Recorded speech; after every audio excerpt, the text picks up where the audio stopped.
19-year-old Rachel Hansen was described by her loved ones as a kind, free-spirited, hard-working and vibrant animal lover who was strong, self-reliant, resilient and fearless. Aside from her passion for horses and dogs, she loved the outdoors, keeping fit and going on trips with her loved ones. Rachel was born on June 12, 2002, under the name of Rachel, and was raised by her adoptive parents, Kim and Todd Hansen, who have, over the years, fostered approximately 100 children and adopted several times. The Hansens had a total of 13 children. Her birth mother abandoned her at an early age, and Rachel subsequently was integrated into the foster care system. Her primary caregiver prior to her fostering was found dead on the floor of their home after Rachel returned from a day at kindergarten, and she was subsequently placed in a child crisis centre. Rachel's sister had been adopted by Kim and Todd Hansen, and after they were alerted of Rachel's situation, they managed to take her into their care also. Rachel's early years were marked by unimaginable trauma, but she finally managed to find her forever home with the Hansens in February of 2009 when she was 6 years old in Gilbert, Arizona. 3 months after Rachel was fostered by the Hansens, they formally adopted her. Her adoptive family meant so much to her that she even had the date of her adoption tattooed on her arm. As she grew up, with her past trauma forever bound to her, Rachel found solace and healing in the family dogs, Holly and Bean, but even more so in equine therapy. The Hansens lived on a ranch, and having had previous experience with horses and knowing how therapeutic they could be for those suffering from trauma, along with Rachel voicing her own desires to have a horse, Kim and Todd bought her one. Rachel spent most of her time bonding with her new horse, Dixie, grooming her, riding her, training her, and mucking out the barn. Kim and Todd then bought Rachel another horse, one younger, more agile and more able for her to ride, and the numbers in their paddock started to grow. Rachel found much comfort in the company of these horses, but especially a 4-year-old mare called Dash. She spent almost all of her free time training her. At 16 years old, Rachel managed to graduate prematurely from high school and managed to obtain a scholarship to Northern Arizona University, but in the end decided further education was not something she wanted to pursue. Instead, Rachel started an equine business for riding, selling, and training. Whilst building her business's foundations, the teen worked at horse boarding facilities across Phoenix, Arizona, and also got a real estate license in pursuit of buying and selling equine property in the future. At around this time, Rachel moved into her own one-bedroom apartment, just a few miles away from the Hansen residence, but wanted to have a roommate in order to cut her expenditure in half. She did have a roommate for a short time, however it didn't work out, and the roommate moved out. In late 2021, Rachel was then offered a horse training job at a ranch in Queen Creek, which included the advantage of board, not just for her, but also for her horse. She subsequently moved into the ranch whilst subletting her apartment. Whilst working on the ranch in early 2022, Rachel collected 4 yearlings from Montana, which then became the main focus of her training aspirations. Everything seemed to be going well for Rachel, in her work life and in her personal life, when at around the same time, in January of 2022, the 19-year-old became engaged to her boyfriend, Jomit Bailey. In April of 2022, Rachel decided that she wanted to breed a foal from Dash and researched thoroughly to find a suitable stallion to sire the foal. By May, a covering had been successful. By the end of that same month, however, Rachel's employment at the ranch in Queen Creek was abruptly terminated. It appeared that this was due to a number of reasons, but primarily because the yearling's training was not up to par for the ranch owner's liking, and a brokering deal which went awry.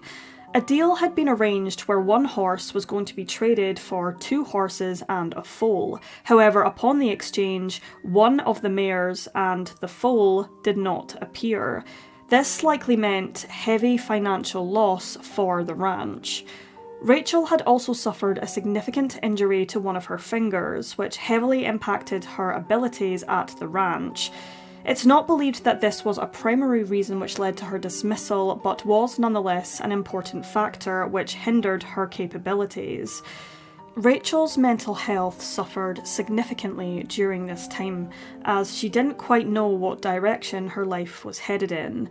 That uncertainty is difficult for many to deal with.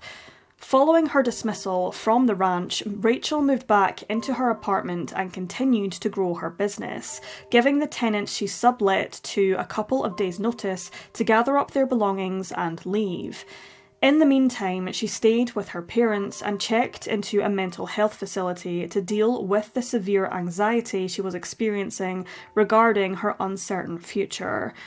Whilst Rachel was at the facility on May 31st, her father, boyfriend and brothers were moving her belongings into the family garage from the ranch. However, after they returned to the ranch to collect Rachel's horse, Dash, she was nowhere to be found.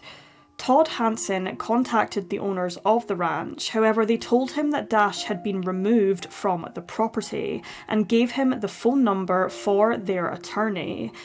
After discovering this news, Rachel left the mental health facility the following day on June the 1st and sought help from the local community and across social media to help find her missing horse.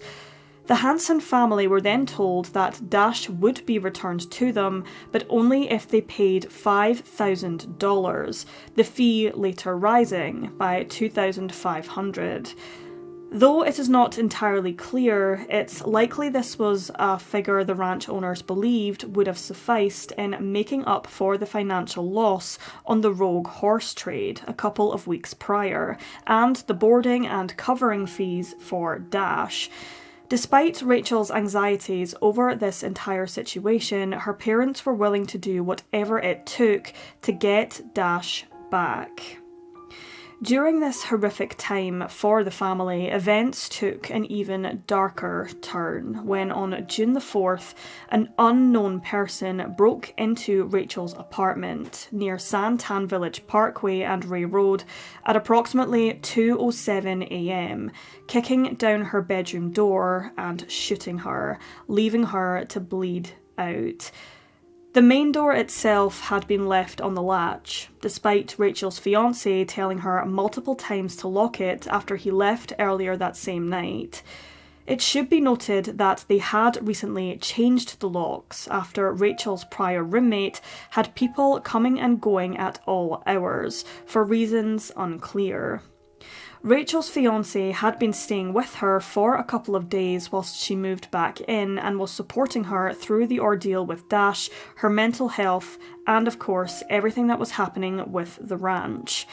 He had decided to leave her apartment around midnight, as he was up early the following morning for work. Rachel had also spoken to her mother earlier that same evening, and nothing seemed out of the ordinary.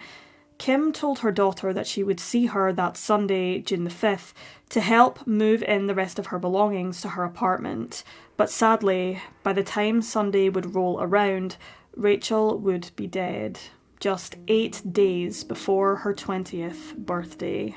Rachel had suffered a gunshot wound to the abdomen, puncturing several of her vital organs. Despite these grave injuries, the 19-year-old managed to call the police and report the incident. In late summer of 2024, the transcript of Rachel's 911 call was released to the public. However, many parts were heavily redacted. During the call, she said, quote, "Someone shot me. Someone broke in and shot me." Emergency services arrived at the gated apartment complex soon afterwards. However, despite their best efforts, Rachel Hansen was declared deceased shortly after arriving at Chandler Regional Medical Center, having succumbed to her wounds. Police investigated the scene, but sadly did not find any evidence which could indicate who had shot Rachel or why. When speaking to the manager of the apartment complex, it became jarringly apparent that their security measures were more than below par, but non-existent. The complex did not ascertain any CCTV cameras, and even ones which were found on the complex, according to a private investigator, did not work. It is alleged that someone else who lived on the same floor as Rachel had a Ring doorbell camera, which had got footage from the very night Rachel was killed, but was never asked to provide it to the authorities. This is seemingly just one of many failures caused by the Gilbert Police Department in this particular case, and sadly several others. Some information can be withheld to protect the integrity of an investigation. However, the Hansens believe there is more to Rachel's case than they have been told. The lack of answers have left the family understandably frustrated. Rachel's case remains unsolved to this day. Many theories have been discussed, including possible involvement from those at the ranch who held her horse to ransom, but police dispelled this theory, claiming that they had no valid reason to kill her. Therefore, despite looking into this lead, they did not investigate them any further. The Hansens have not been given a definitive reason from investigators as to why the ranch owners were ruled out in this case. There is also the possible theory that Rachel's ex-roommate was perhaps involved in drugs and maybe owed money to someone. Perhaps the perpetrator shot Rachel thinking it was the roommate, mistaking her identity. But police also ruled this unlikely after following the lead, once again failing to define reasons as to why they were ruled out to Todd and Kim Hansen. The Hansens do not believe that Rachel's fiancé was involved at all in her homicide, but do hold some suspicions towards his father, who had just weeks prior threatened to kill Rachel. But without any sort of proof or evidence, it's difficult to say with any certainty who killed Rachel Hansen and what the motive was behind it, though all indications point towards an act of intentional and even premeditated murder. The Gilbert Police Department have come under some scrutiny as to how they handled Rachel's investigation, as public information about the case lies few and far between. When the transcript of Rachel's 911 call and body cam footage from that night was released in late 2024, the Hansen family were left baffled at the sheer amount of redactions. Several video clips of the body cam footage was heavily blurred and the audio was muted, in some parts this lasting for 10 minutes. The police documentation regarding the case did reveal that on June 2nd, Rachel awoke to someone opening her bedroom door, but whoever it was left before she got out of bed. She had also found a jar of pickles on the kitchen counter, which did not belong to her. Several small yet disturbing details that someone else was in her apartment. It wasn't her fiancé, as he wasn't there at the time, and Rachel had texted him regarding these odd incidents, unable to explain them. Gilbert PD are still actively investigating the case and have appealed to the public, urging anyone with any information to come forward. A GoFundMe campaign was created by family friends to raise funds for the Hansens to help solve Rachel's case, which is linked in the description below. The family currently have a private investigator working hard on the case.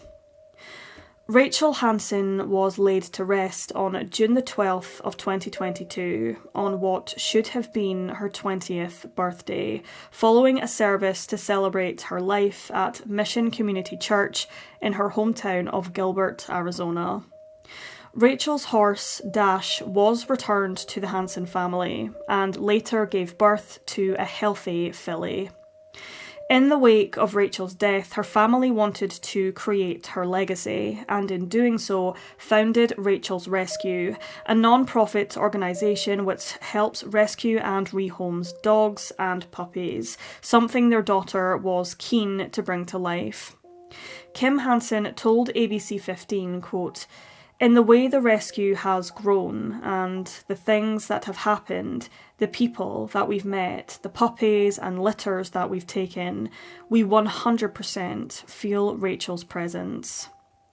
Kim also told AZ Central News, quote, "It's been extremely difficult to continue life, to do what we need to do every day without Rachel in it, and not having answers. We wanted to hear our daughter's voice and her last words that she spoke, so we were disappointed it was a transcript only. If anyone sees it for the first time, or hears it, or it rekindles something, please just remember to reach out to Silent Witness." Rachel's case was handed over to Silent Witness in February of 2024, where there is currently an up to $10,000 reward for any information leading to the arrest and conviction of Rachel's killer. Those with any information regarding this case which could be useful to the authorities can contact the Silent Witness Tipline at 480 Witness.